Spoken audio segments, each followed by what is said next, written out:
Hello everybody, my name is Kyle Lee and welcome to Confab. Today we are going to be going into the Marvel Unlimited reading list. Now if you have been following along since last week, you would have noticed that we were going through House of M. Now this is a storyline that happens pretty much right after Avengers Disassemble, and what we did was we took the first 10 issues of the House of M event and then we just went through the first week and reread those first 10 issues. Now if you didn't catch last week's reading list, you can go ahead and watch that video and see which comics were actually introduced for that first week and which comics we read leading up to this week. We're pretty much going in order based off of what Marvel wants us to read. So if you go into the Discover section of the Marvel Unlimited app, you'll actually see that there is a section for House of M. Big surprise. And we're just making our way down that list. That's all we're doing. We're going in order. We're reading exactly what they want us to read in that order. And some of this stuff doesn't have anything to do with it. Actually, a couple of books don't seem to really have much to do with it. But it's what Marvel wants us to read.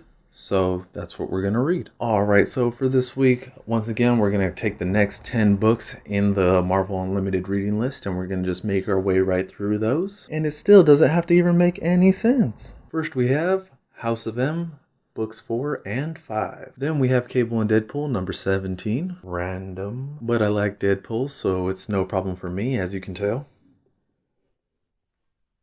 And plus, this is going to be the first book that I actually get to read with Cable. So I've been meaning to read something with Cable on it, but never really did it. Some Deadpool fan, right? Then we have Incredible Hulk, number 84. Now, last week's Incredible Hulk was pretty much around him being stuck in the jungle, and he's practicing his Zen La La, and he's trying to control his anger, just as always. He comes out, he starts breaking these little machines that are over here, fucking with their aboriginals. And needless to say, there's an awesome fight scene. You know, it's the Incredible Hulk, Hulk smash, all that good jazz. The good jazz. Then we have The Pulse, number 10. Not really sure what the hell The Pulse is. We just kind of get a cover of Hawkeye on the front with his arrow drawn, and he's about to, fire away. Next up, Fantastic Four, House of M 2. The Fantastic Four book from last week was actually pretty good. I liked it. I wanted to see where the Fearsome Four was going since, Doctor Doom was the head of the Fantastic Four or Fearsome Four.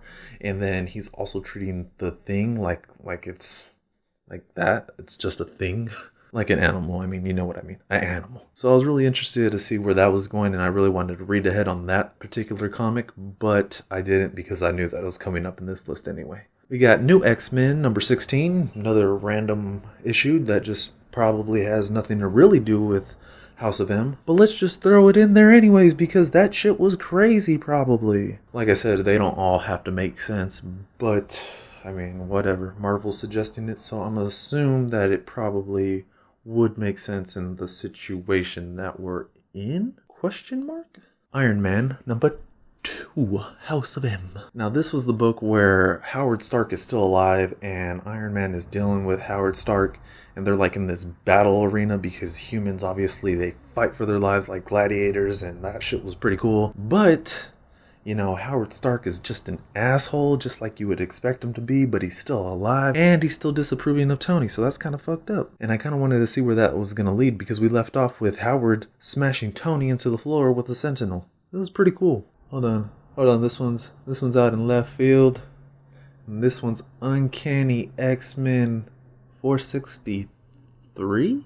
Yeah, Uncanny X-Men 463. Obviously, right after 462, which had Captain Britain and some other girls, and I didn't know what was going on because I didn't even know any of these characters, so I didn't really care for it, but it's on the list, so why not? And last but not least, New Thunderbolts number 11, and the Thunderbolts are usually bad guys, so I wonder where the bad guys factor into this whole mutant world thingy that's going on. Yeah. And that's pretty much it for this week's reading list. Now, last week we had a couple of different ones. We had Mutopia X, which I didn't understand what was really going on. All I know is that we're kind of taking a perspective of what's happening in the real world with mutants being, the number ones and humans being second-class citizens. So that was kind of fucked up, but whatever, race and blah, blah, blah and evolution. So that was one of the other ones that we aren't getting this week, but I think it's coming up next week. I'd have to double check that. I'm pretty sure it's coming up next week. Mutopia 2, probably. I don't know. I didn't really care, so whatever. And yeah, that's pretty much it. So guys, let me know what you thought about last week's reading list. what you think about this week's reading list, and how you like House of M so far. If you like this video, give it a thumbs up. If you didn't like this video, give it a thumbs down. But regardless of what you thought of the video, go ahead and leave me a comment about your thoughts, and feel free to tweet me on Twitter, and we can always have a confab on there. As always, guys, happy viewing and happy reading.